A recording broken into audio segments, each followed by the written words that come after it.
I want to focus on the Knicks first because they didn't make a huge move. I mean, they traded away Austin Rivers, but he wasn't a factor in the rotation anyway. And they really stood pat. And I think, to me, that was the best thing they could have done. A lot of people were saying, are they going to trade for Victor Oladipo? Oladipo ends up going to the Miami Heat. But if you're the New York Knicks, and we'll talk about this with Robin Lundberg, you are playing with house money. Nobody thought you'd be in this position right now up to this point as we speak on March 28th, when you're sitting right now at fifth place and you are just a half game out from the fourth spot. You're a half game out from potentially hosting a first round playoff series. So I have to think, with what you have now, you kind of have to see this through, Chris. You have to see what you have, go into the playoffs, go into a potential series, see what this team can do. And then from there, you can address any further needs in the offseason. And I think, instead of trading for anybody, I think now with what the Knicks are doing, they are now more of a free agent destination where guys are going to want to go to New York. They're going to want to go there, and you're not going to have to mortgage some of your future to bring in a potential superstar down the line. That's the idea, right? I mean, I was on an episode just before the season where we talked about, why the Knicks get no free agents. And my point was, well, they're terrible and they can't develop a young player. Now they have two guys in Emmanuel Quickly and RJ Barrett, who they drafted, who look like stars. You have Julius Randle, who's a bona fide all-star. Robin mentions that. And to play with those guys would be a treat for maybe a Kyle Lowry, who's going to be a free agent at the end of the season, and some others. To me, I appreciate that the Knicks didn't succumb to the peer pressure, because you mentioned what Miami did, you mentioned what Chicago did, you mentioned what Atlanta did. You also have to mention that Evan Fournier went to Boston yeah. for their second-round picks. Those are all teams that are below New York in the standings right now. The teams above them, the three they're not going to catch, Philadelphia, Brooklyn, and Milwaukee. Charlotte lost the Ball brother, LaMelo Ball, to the injury. Fractured his wrist. Yeah, that's the only team that's above them. That's the team that's a half a game above them. And that 10 spot, which is the last spot in the tournament, is 12 games out of first place, and the Knicks are not. So it's a 3.5 game bubble from Charlotte at 4 to Chicago at 10. There is no guarantee that this team makes the playoffs, but I don't think that it's necessary. And if all those teams jump them, so what? Then you're in the lottery. Maybe you get Cade Cunningham. Who knows? Anything can happen. I don't think that the playoffs is like the ultimate make or break for the Knicks this year. If they make it, great. If they host the playoff series, that'd be awesome.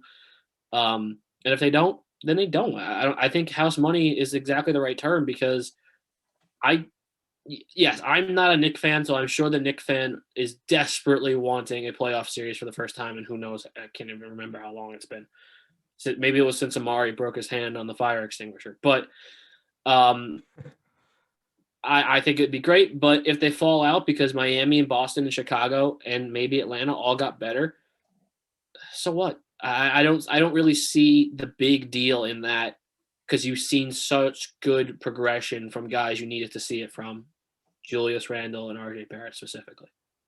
No, and I would say this, when you look at the Eastern Conference standings and Charlotte at 4, they're only at the fourth spot. They're 2 games over 500. If you look at the West, the Lakers are 4th. They're 12 games over 500. So when you think of those final 4 or 5 spots there in the East, all of those teams are either going to be a game or 2 over 500, at 500, or below that. So I have to think the Knicks, with what they have now, they are going to be between, whether it's between 5 or 10, they're going to find themselves in the play-in tournament, worst case scenario. And then from there, Knicks fans are just going to, let the chips fall what they may, and just, take it and be happy that they're seeing a competitive product night in and night out. But I will say this, because I think it bears a reminder. There were people who, after RJ Barrett got drafted with that top 3 pick, that said, oh, this guy, he had a slow start. People were saying, he's a bust. He's not going to work out. The guy is 19 years old. He gets carded everywhere he goes, for God's sakes.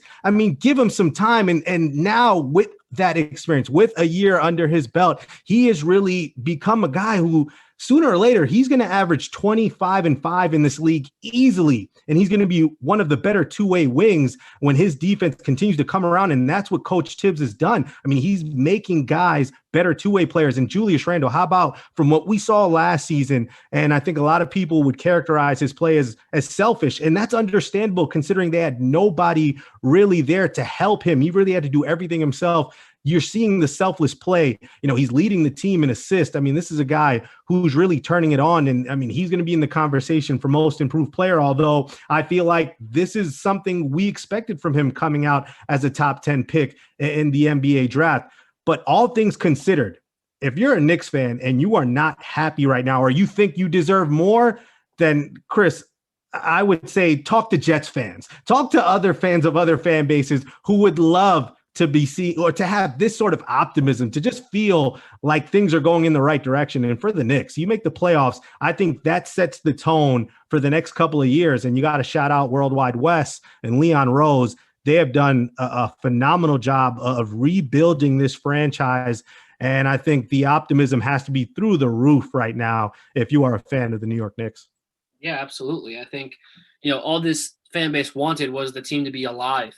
They were just been dead for so long. And I think losing the Zion lottery at the time was awful. And even not even getting the second pick to get Morant. Exactly. It's brutal. But now RJ Barrett's a really good player. Morant's been hurt. And Zion's still fantastic. But RJ Barrett's been a really good player. And it looks like that third spot was not that much of a loss altogether. Because if you have Zion on this team, it completely changes the way the team plays. Not necessarily negatively.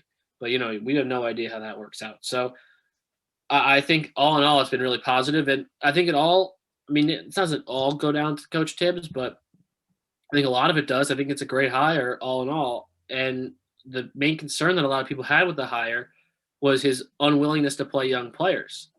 And we've seen that a little bit with Quickly not getting into the starting lineup. But, overall, Quickly's been fantastic. And he's played a lot. And he's played a lot in big games. He's played a lot down the stretch. He's been really fantastic. And Julius Randle is in some way kind of a young player. He's only 26, I think he is. So yeah, he is in himself kind of in a way a young player.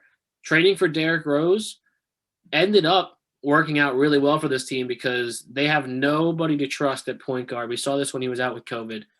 They have nobody to trust at point guard outside of Derrick Rose. And Derrick Rose is not MVP Derrick Rose anymore. We've known that since his last stint with the Knicks, where he was Kyrie Irving before it was cool. But I think that was a great trade to – I think at point guard on this team you can warrant playing a veteran, right? At shooting guard, it's like, why is so-and-so in there instead of Emmanuel Quickly? Well, Frank Ntilikina, they have essentially given up on. Now Elfrid Payton stinks. So to me, Derrick Rose is the perfect guy to kind of facilitate this offense, get them to, it's 72 games, so get them to about, I don't know, for 30-something wins, 35 wins. That'd be nice, 36. Put them in a 6-7 seed. Honestly, I think Knicks Nets first round 2-7 would be dynamite. I mean, the Knicks would have to progress through the play-in in the right order to get there. They would take a couple extra hurdles that it would in a normal year. And maybe we should hope it's 3-6 then. The Nets fall off. Milwaukee goes up. The Knicks get to 6. I think whatever it takes, Brooklyn, New York in the first round would be awesome. No, and we're not going to get full capacity, but I can only imagine if Madison Square Garden was packed to the rafters for a Nets-Knicks. I mean, Game 3 in MSG. Oh, God, that would be lovely. But I'd also say this when talking about, the Knicks particularly. I think when it comes down to it, for Coach Tibbs, I mean, this team is just different. I've had the pleasure of going to cover games for FUV, and you can just see the personality. I think the resiliency, the gumption that this team has, it's prevalent. Last year, there were so many times where this team goes down double digits and they're folding. That's it. All right, it's okay. We'll get them next time. We'll close up shop. That's it. That isn't the case. They go down by as many as 17 to the Wizards. And I understand the Wizards are nothing at this point. They are minuscule. They'll still beat any college basketball team that you put them up against. So for all the haters on Twitter, you can stop with those type of mentions. But still, down by 17, especially after you just played that team Tuesday. So you've seen them. If you were to split that, you probably be fine. But still, they come back in the second half and they just show that, you know what, we're tough, we're gritty, we're not going to give up. There's no quit in this team. They come back, they win. And you're right about the starting point guard position. It is a revolving door. And Emmanuel Quickly, while that seems to be his job in the future, he still has to learn how to be more of a facilitator, a playmaker. We know what he can do scoring the ball, but there's still development for him. He's still a young guy. And CBS Sports Network will never forget it, a D+ grade for that pick at 25. Good God, that is a freezing cold take if I've ever seen one in my life.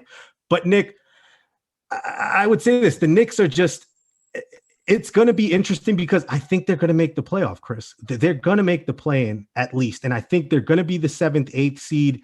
And from there, you're just going to be happy to see them for whatever it is, 4, 5, 6 games. If they get swept, gentlemen's sweep, or they push a team to 6, 7 games, whatever you get, it's house money. You should be happy regardless.